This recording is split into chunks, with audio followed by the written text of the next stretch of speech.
Welcome back for episode 8 of Strange, Creepy and Mysterious Things I Found on the Internet, a series where I cover a range of unsettling internet media, from YouTube videos to Reddit posts and everything in between. If you enjoy internet mysteries and generally disturbing content, feel free to subscribe and turn on notifications for more content like this. I also have a Patreon and a PayPal, so if you're interested in supporting the channel, feel free to check those out, links will be in the description.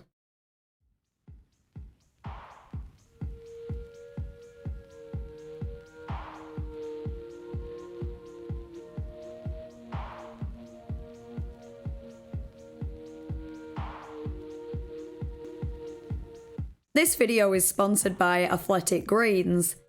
AG1 is a nutritional drink that basically combines 9 health products into one, so whether you're very health conscious, or you're like me, as in you eat junk all the time and attempt to counteract it with the odd multivitamin here and there, AG1 can make your life simpler. AG1 is not just for athletes, it's for everyone looking to support their health and live a fulfilling life. It contains various ingredients that help to maintain energy levels and endurance, including vitamin K2, B5 and B12, manganese, wheatgrass and zinc, and ingredients like vitamin C and E, magnesium and alpha-lipoic acid help to combat muscle cramps, balance stress, and improve sleep quality, all vital for recovery. It's also great for gut health and immunity as it contains probiotics, and for brain health thanks to various vitamins, minerals and other beneficial components. I've been drinking it every morning for over a week now, and I've already noticed a difference in my energy levels and I seem to be able to focus better. I've even managed to curb my energy drink addiction by replacing my daily can with AG1, and I feel a lot better for it. AG1 is vegan and also suitable for keto, paleo and gluten-free diets. I'd always recommend checking the ingredients yourself and consult with a doctor before trying it if you're pregnant, as with any dietary supplement, but it is appropriate for most people and super easy to prepare. If you needed another reason to give it a try, you can click the link in the description to get a 1-year supply of immune-supporting vitamin D3K2 and 5 travel packs free with your first purchase. This video will contain vague discussions of topics that some might find distressing. Viewer discretion is advised. You can head over to my Patreon for an uncut version of this video, which features extra disturbing details, clips, and a whole extra entry that wasn't suitable for this cut. Ivan Milat, born in December 1944, was an Australian serial killer responsible for the murders of 7 people between 1989 and 1993. They were known as the Backpacker Murders, as the victims were tourists. 3 were German and 2 were British, the other 2 were from Melbourne. Ivan would approach hitchhikers to offer them a ride, then take them into the forest to murder them. If you've seen the movie Wolf Creek, you may remember it beginning with text on the screen that read, "The following is based on actual events. 30,000 people are reported missing in Australia every year. 90% are found within a month. Some are never seen again." As a kid, I loved horror films and wasn't really scared of them, but for some reason those 4 sentences still creeped me the hell out at the time, and I vowed never to go into the outback. Contrary to my naive belief for a good few years, the exact story told in Wolf Creek didn't actually happen. The characters and plot were fictional, though Mick Taylor, the murderer, was loosely based on Ivan Milat and used the same modus operandi. Greg McLean, the director, also took inspiration from Bradley Murdoch, an Australian man who was convicted of the 2001 murder of English backpacker Pete Falconio.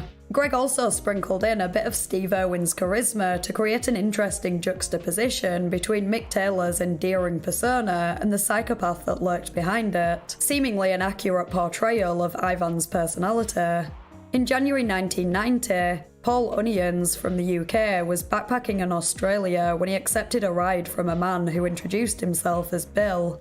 At one point, Bill suddenly stopped the car and pulled out a gun and ropes, telling Paul it was a robbery. Thankfully, Paul managed to escape, even with Bill shooting at him as he ran away, and he reported the incident to the police. It wasn't until 1994, after surveillance had begun on Ivan, that the link was made between the murders and the attempted murder of Paul. In May that year, Paul positively identified Ivan as his attacker, and a couple of weeks later, Ivan was arrested. When police searched his home, they found various weapons, as well as items that belonged to some of the victims, more of which were found in the homes of his mother and brothers, causing some to wonder if they were somehow involved in the murders, or at least aware of them. Interestingly, Matthew Milat, Ivan's great-nephew, was sentenced to 43 years in prison in June 2012 for murdering his childhood friend in November 2010, so it seems a violent streak runs in the family. He and his accomplice, Cohen Klein, killed David Ochtaloni in the same forest that Ivan took his victims to, and he reportedly showed no remorse, even gloating about it the next day, saying, "You know me, you know my family, you know the last name Milat, I did what they do." He even wrote various poems about the murder, with one including the following lines. "I can see you start to sweat, wondering what you're gonna get, hoping for one in the head. Get up and start to run. How far are you gonna get? Your match you have just met. Are you gonna get away? No hope, kid, this is your day. The day that you won't be found. 6 feet underneath the ground." Anyway, back to Ivan. In July 1996, he was given a life sentence for each murder without the possibility of parole, and a total of 18 years for the attempted murder, false imprisonment, and robbery of Paul.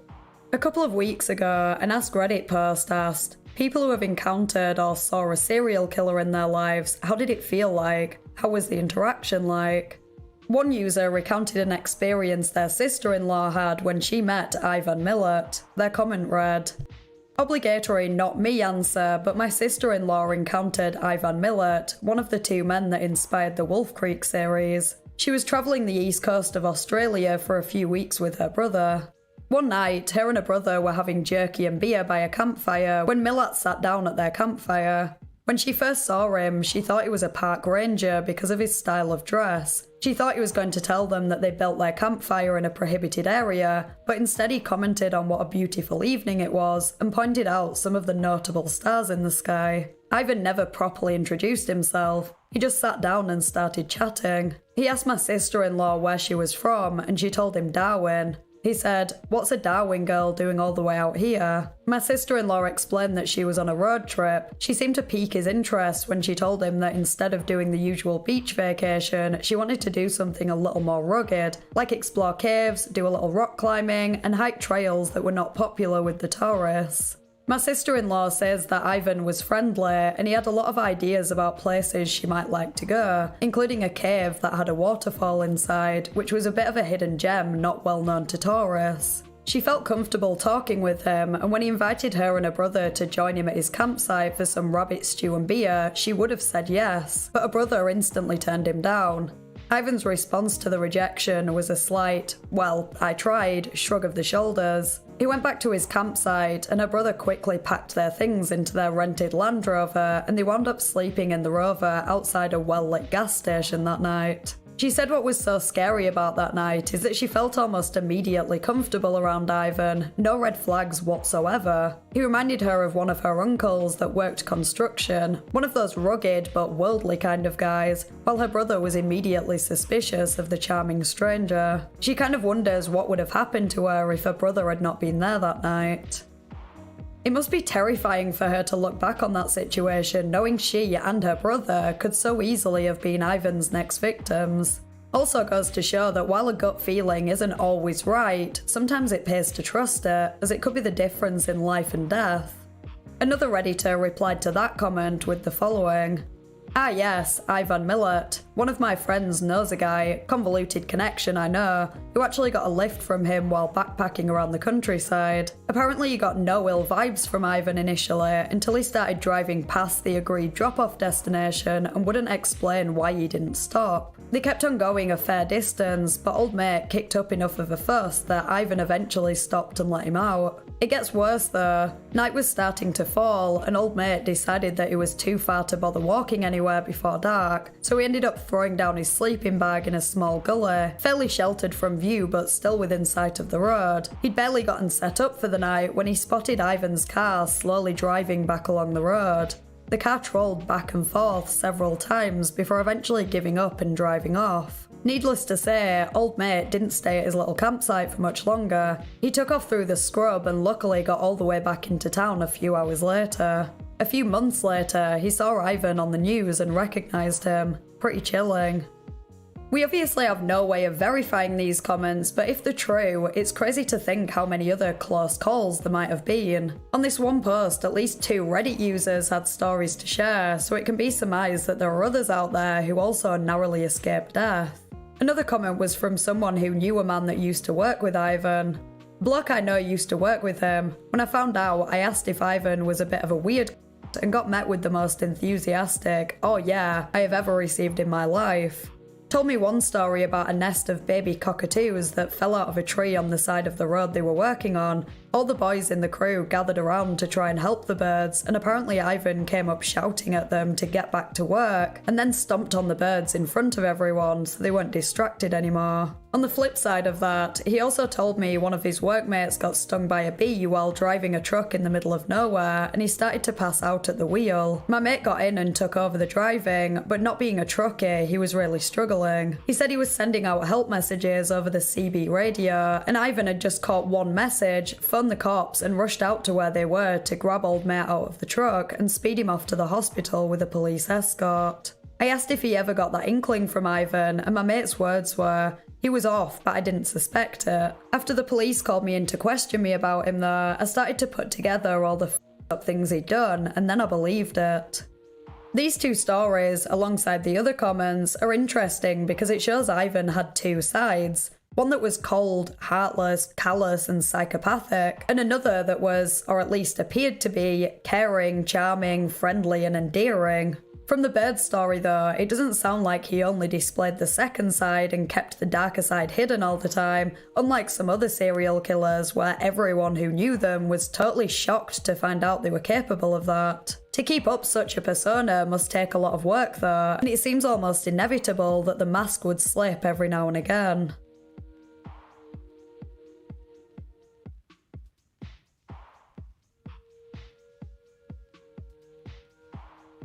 On the 24th of February 2022, a YouTube channel by the name of Kevin Wesley uploaded a video titled 9/11 Kevin's video with raw audio includes swearing.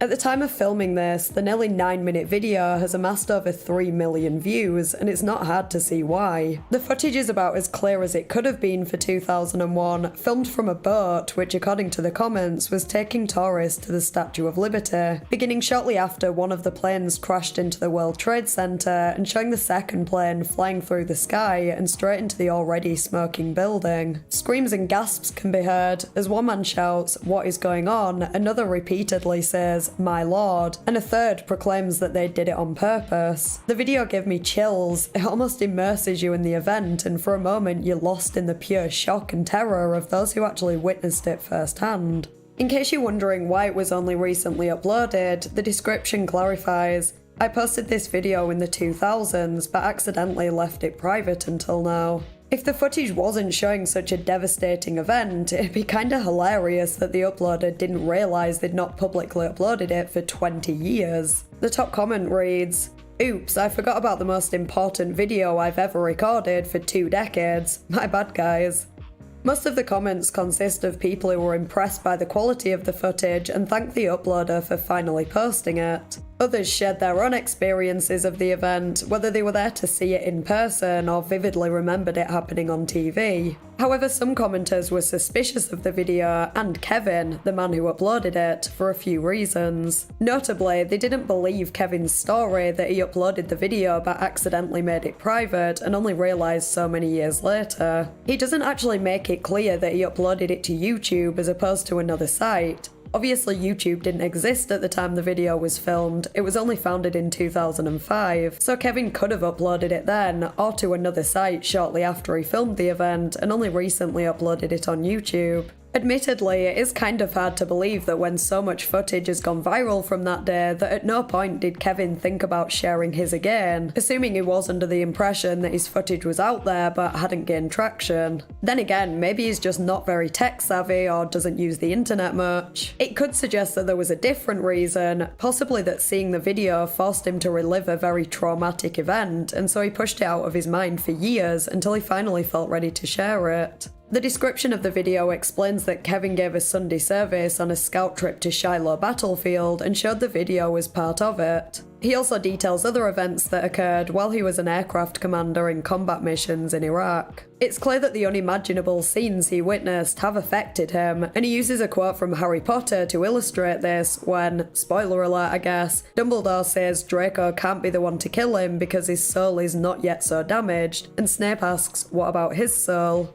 Kevin's military career aroused even more suspicion though, and some commenters vaguely claimed there was a conspiracy at play, seemingly the same theorists that believed the event was staged or an inside job. I'm not even sure exactly what most of them were getting at, maybe that the footage was fake and that's why it's only just been uploaded. Some were implying he was a CIA plant or an actor paid by the CIA. Same goes for a man in the comments who claimed he was with Kevin on the boat at the time. It didn't help that the video was uploaded on the same day that Russia invaded Ukraine, fueling minor speculation that this was a distraction technique or connected in some other way, though I personally think that's a massive stretch. And if it was a distraction technique, it's not been very successful. 3 million is a lot of views, but it's a drop in the ocean compared to the billions of people that will be aware of the Russia and Ukraine situation. Kevin's LinkedIn page was found and it provides much more detail on his career. I'm not going to divulge too much of that here as I feel it's almost doxing him, and also because it's probably not that important. Though he was employed by the US Air Force at the time 9/11 occurred, and years later worked for the UK Ministry of Defence. I guess it's possible that Kevin purposely avoided uploading the footage for many years because he was worried about some kind of backlash in relation to his career, but there doesn't appear to be any solid evidence that he was involved in a cover-up of any kind, nor that a cover-up even occurred. On the same day the video was uploaded, Kevin also posted 2 other videos, one titled 9/11 Tribute, which showed a clip from the first video as well as photos taken by others on the day, and Horned Owl, a compilation of photos taken during Kevin's time in Iraq that was apparently shown at his retirement. These videos, as well as the first, feature various comments along the lines of "Kevin is glowing," implying he is associated with the government and has an agenda for posting the footage. People were losing their heads, scrambling to find the symbolic meaning of the title of the Horned Owl video and things that could be seen through it, with some linking it to a military project of the same name and others claiming it was an occult symbol. Overall, I think it is weird that this video has only just been uploaded, and for all I know there is more to this, but in the absence of any credible evidence that anything suspicious is occurring here, or that Kevin really is glowing, I have to take this video at face value as another, albeit better quality than many, fascinating yet tragic account of a catastrophic event that not only directly took many lives, but altered the lives of people around the world in the years that followed.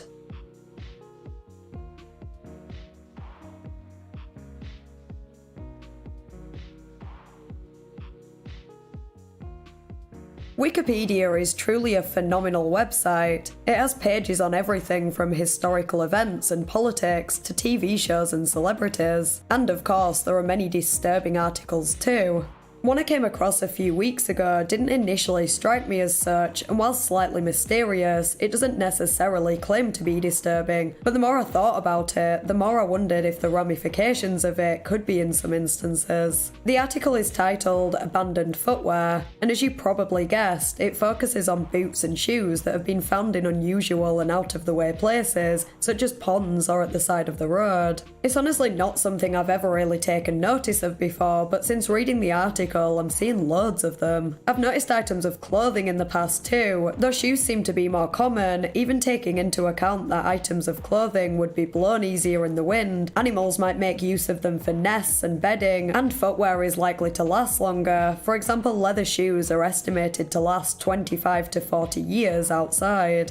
There are plenty of reasons why footwear would be abandoned. The article mentions a few of these, such as shoe tossing, also known as shoe fete, where shoes are laced together and thrown over telephone wires, power lines, or tree branches. I've only ever seen individual pairs here and there and assume they were thrown by pesky kids for the same reason they do graffiti in bus shelters, or as a form of bullying or a prank, but apparently in some cultures it's done as a rite of passage, whether it's the end of a school year or to celebrate a marriage. And multiple pairs can be seen along the wires, creating shoe trees that hang down. Another theory that has been disputed by some is that shoes on telephone wires are linked to organised crime, possibly marking gang territory or as a memorial for a deceased gang member. Shoes that have been tossed have to eventually come down, whether the laces wear down and they fall or they're removed by someone, and that could explain some of the shoes that are abandoned on the ground.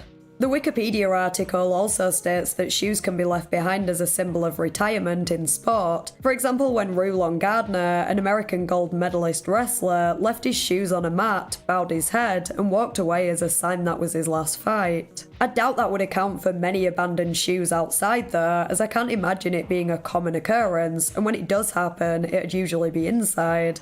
The article also mentions an incident on the 2nd of January 2009 where between 2,000 and 4,000 items of various types of footwear, some new, some used, some cleaner, some dirtier, including work boots, slippers, trainers, sandals and roller skates, were scattered across Miami's Palmetto Expressway, causing disruption to traffic for hours. The mystery of how the shoes ended up there has never been solved, with the most likely theory thought to be that they fell off a truck, and when the driver realised and went back, they decided to abandon the shoes because it'd take too long to clear them up. Other theories range from it being a prank for some reason, or even a protest related to Miami's streets not being very pedestrian friendly. The cleanup cost around $5,000, though thankfully the charity Souls for Souls were able to get them cleaned, repaired and sorted so they could be sent to Haiti and elsewhere, rather than going to a landfill. There was another separate incident in which hundreds of pairs of Nike trainers washed up on beaches around the world, from Cornwall in the UK to the Bahamas. It's thought that they originated from around 70 shipping containers that fell overboard from the Maersk Shanghai, a ship travelling from Virginia to South Carolina in 2018. As for footwear in general that is sporadically abandoned, in addition to the reasons cited in the article, fly tipping is undoubtedly responsible for a significant amount. I can't tell you how many times I've walked past piles of household waste, kitchen appliances, bedding and other items, with clothing and shoes mixed in around the town I live in. Particularly with kids' shoes, there's a good chance they were left accidentally while they're out playing, or another kid hid them as a prank, and some are probably left by drunk people who have passed out in the street, or taken their heels off to walk home and not realise they dropped one. There's actually an Ask Reddit thread from a few years ago titled, "People who have lost a shoe on the highway, how'd that happen?" which provides many other anecdotal reasons for abandoned shoes, a lot of which involves someone throwing them out for one reason or another. For example, one user was arguing with his girlfriend and got so mad that he rolled down the window and threw his shoes out of it. Another was stung by a hornet, and that somehow resulted in their shoes exiting the vehicle. Other scenarios include someone driving off without realising they left the gym bag on the roof of the car, and someone driving with their foot out of the window. That's a smart thing to do. These theories probably account for the vast majority of abandoned shoes, but since I really got thinking about it, I can't help but wonder how many might have darker explanations. Could some of the shoes spotted at the side of the road or just off a motorway possibly be from car accidents where the driver or passengers flew out of the vehicle at such speeds that their shoes came off? Could they have come off while someone was being bundled into the back of a van or accosted in the street before being kidnapped? Or maybe they washed up on a beach after someone drowned. The possibilities are endless.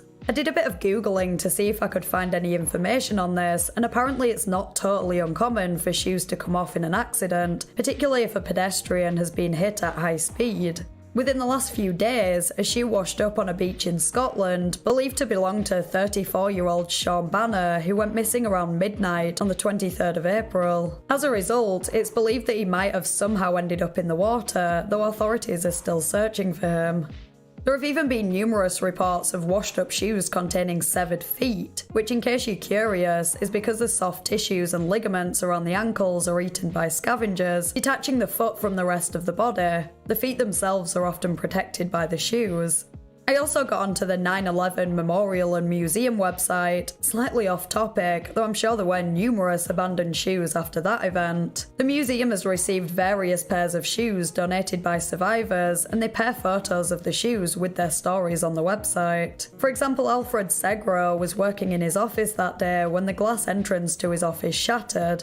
His receptionist, Julie, who was pregnant at the time, was injured, and so he helped her and other colleagues exit the building. Julie's high heels were slowing her down, so she removed them and left them on the stairs, and Alfred gave her his brown leather Oxford shoes to protect her feet. Thankfully, Alfred, Julie, and her baby escaped relatively unscathed, and Alfred later donated his shoes to the museum after seeing other survivors' shoes on display.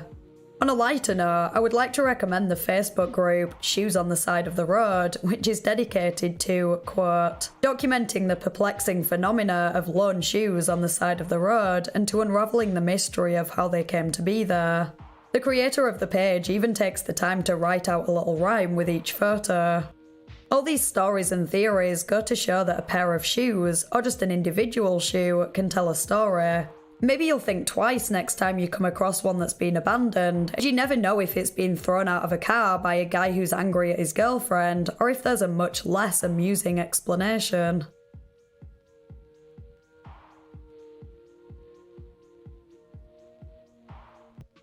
If you enjoyed the video, please consider liking and subscribing. Remember to click the link in the description to get a 1-year supply of immune-supporting vitamin D3K2 and 5 travel packs free with your first Athletic Greens purchase. Huge thank you to my patrons, whose names are on screen now. I really appreciate your support. Thanks for watching, and I'll see you next Thursday in a new video.